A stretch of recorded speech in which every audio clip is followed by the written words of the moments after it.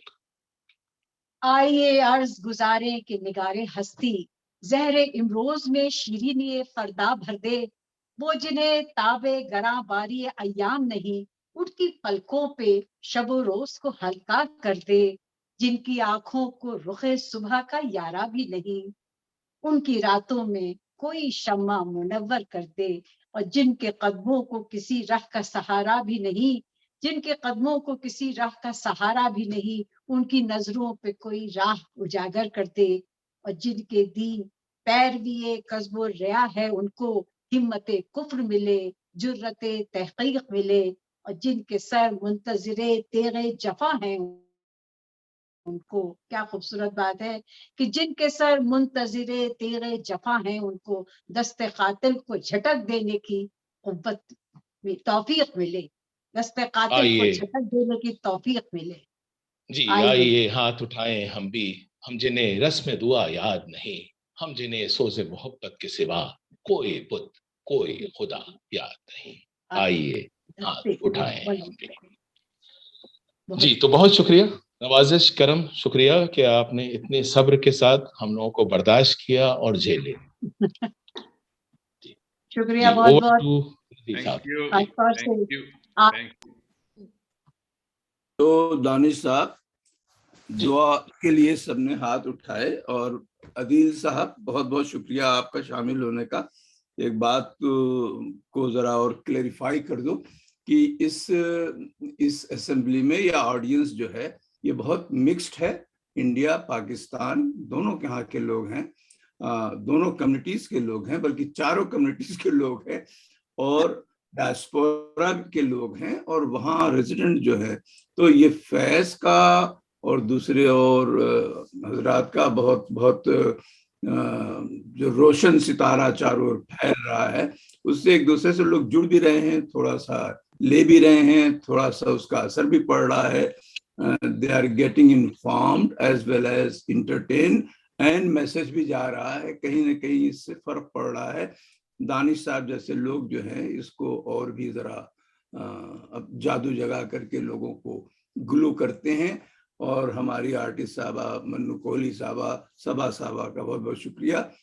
میں ابھی اوپن کرتا ہوں لوگوں کے لیے ذرا یہ اگلے ہفتے کا، چونکہ ہم ہر ہفتے کرتے ہیں، تو سیٹرڈے کا the materiality of money in the Mughal empire, بہت مشہور پروفیسر ہمارے جواہر لال نہرو یونیورسٹی کے doctor Najaf Haider, professor of medieval and early modern history, اور ان کا ساتھ دیں گے ڈاکٹر سدیو سیٹھ جو انہیں انٹروڈیوس کریں گے، and doctor Shadab Bano from Aligarh will be concluding the talk. تو آپ لوگ ضرور آئیے اور